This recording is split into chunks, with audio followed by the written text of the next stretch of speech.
Stephen King abre as portas da sua biblioteca pessoal e compartilha livros e histórias. Conheça. Por John Williams. The Washington Post, Bangor, Maine. Não era possível chegar sozinho a esta cidade, depois de escurecer, numa noite tranquila de verão, sabendo que estava lá para encontrar Stephen King, e não me sentir um pouquinho assustado. Ou muito assustado. Mas, no dia seguinte, depois do sol que dissipou o medo, um King muito simpático me cumprimentou na biblioteca de sua antiga casa, que hoje é a Fundação Stephen e Tabitha King. A fundação sem fins lucrativos concede prêmios e bolsas para projetos que enfrentam as causas e consequências dos problemas sociais e ambientais nas comunidades do Maine. Eu me encontrei com King antes do tiroteio em massa de 25 de outubro em Lewiston, Maine, o qual levou King a falar em vários fóruns públicos contra nossa cultura de violência armada. A casa está aqui desde 1845, estamos aqui desde 1976, disse ele. Mas não moramos mais aqui, é uma espécie de cápsula do tempo.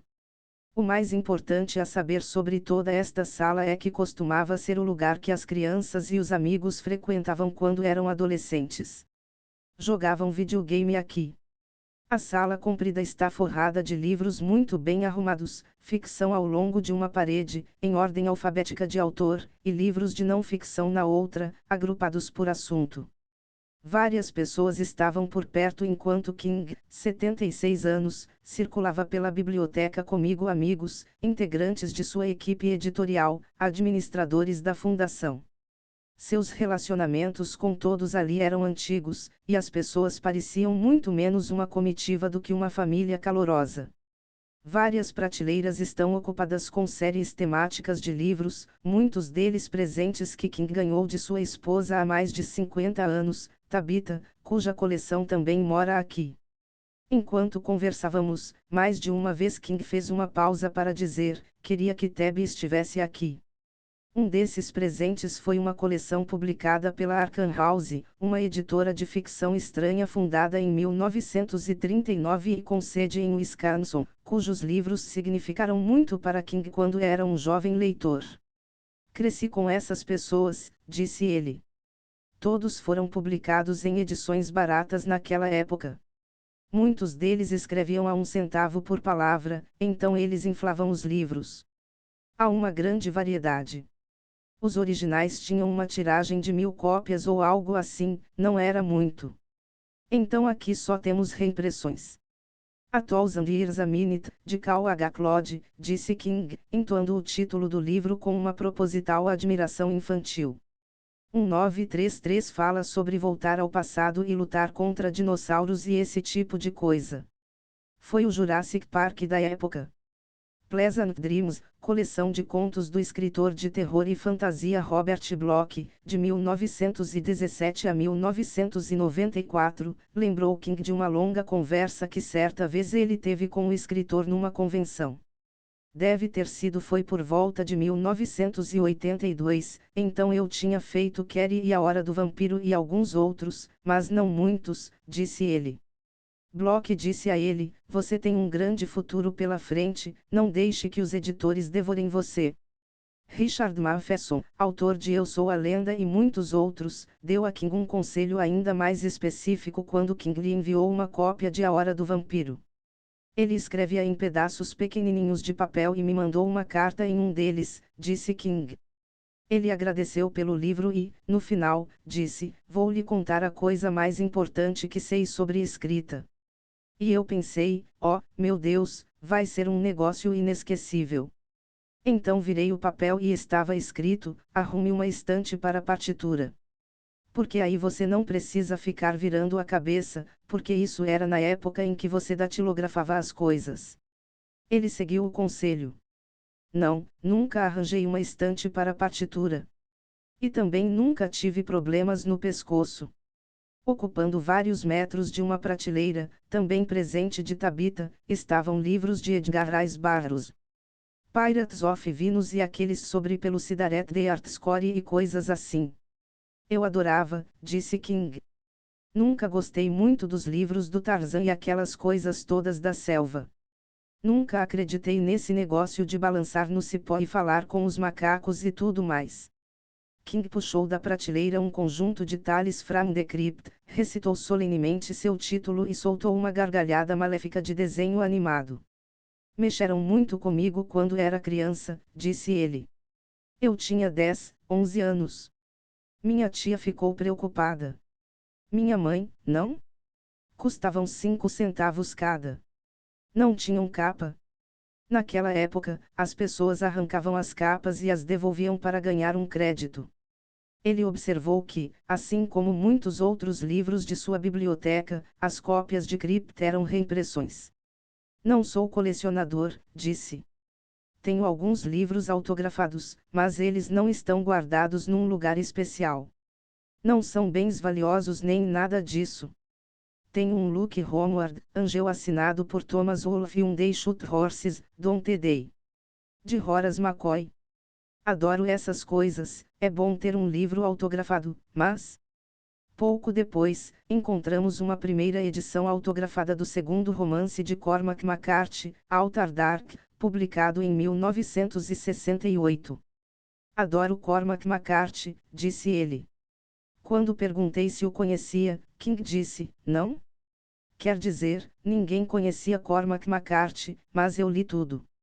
Li O Passageiro e pensei, esse cara tem 87, 88 anos e continua tão bom como sempre. Simplesmente me surpreendeu. Quer dizer, não entendi tudo. Fiquei tão impressionado que escrevi um conto chamado Os Sonhadores, que vai sair em um novo livro. É dedicado a ele porque roubei seu estilo para escrever. Foi o que possibilitou a história. Comecei a ler Ed M. Sebane quando tinha uns 11 ou 12 anos, disse King, olhando para seus muitos romances do prolífico autor de histórias policiais. O livreiro passava. A gente morava no interior. A primeira coisa de que me lembro é de estar lendo um desses livros, e os detetives Carella e Clee vão interrogar uma mulher sobre algum crime. E ela está lá de camisola, bêbada, pega o próprio seio e aperta e diz, pra você, seu polícia. E pensei comigo mesmo, isto aqui não são os hard boys. Me impressionou muito. Parecia mais real. 2 prateleiras inteiras estavam repletas de livros do próprio King e de sua família, Tabitha e os 2 filhos do casal, Owen e Joe, que assina como Joe Hill, publicaram vários romances cada. A filha de King, Naomi, é ministra da igreja. Quando pedi que examinasse as prateleiras centradas no sobrenome King, o autor imediatamente começou a apontar obras de seus familiares. Os livros do Joe estão aqui, os da Tab estão ali em cima, observou ele. Onde estão as coisas do Owen? Aqui está seu livro The Curator. Save Yourself, este aqui é da Kelly. Kelly Braff é a esposa de Owen, ela é incrível. Apesar da imensa quantidade de seus próprios livros nas prateleiras, King não falou sobre eles. Ele disse que os livros da família foram selecionados e arquivados por alguém que trabalha para ele, alguém que tem um certo interesse pelo meu, como chamar, meu legado, sugeri. Legado, talvez isso, disse ele. Poucos minutos depois, perguntei se ele mesmo pensava no seu legado. Não penso muito em legado, disse. Não entendo por que haveria um legado. Quando você é um romancista popular, quer dizer, não me entenda mal, faço o melhor que posso e sempre tento encontrar algo para dizer. Se você não diz algo que lhe interessa, de que adianta? Pouquíssimos romancistas populares têm uma vida após a morte. Agatha Christie, por exemplo. Não consigo pensar em mais ninguém que seja um romancista popular, na verdade. Gente como John D. MacDonald, ele foi um romancista extremamente popular na sua época, mas, quando morreu, seus livros desapareceram das prateleiras. Em última análise, eram descartáveis. Acho que alguns dos romances de terror podem durar. Talvez sejam lidos daqui a 50 ou 100 anos, O Iluminado, A Hora do Vampiro, It, A Coisa. Se você perguntar às pessoas, que vampiro você conhece, elas vão responder, Drácula.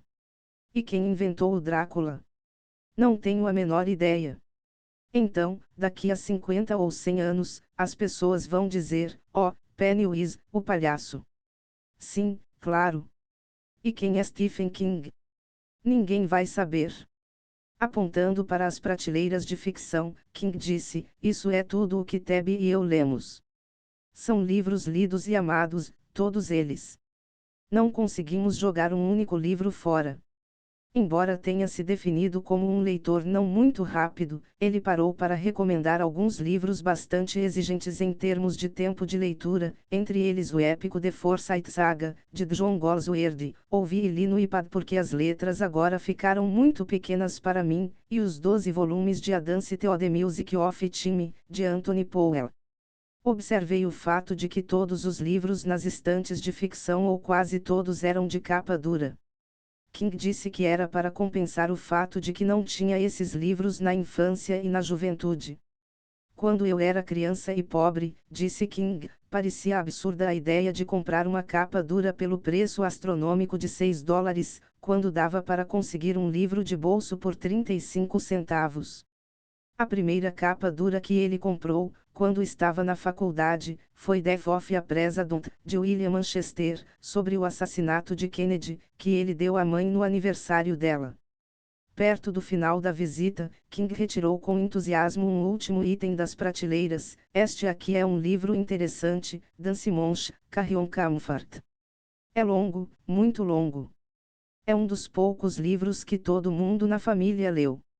Ele o dedicou a mim, depois que fui atropelado por uma van. É um livro sobre pessoas que se envolvem em acidentes estúpidos.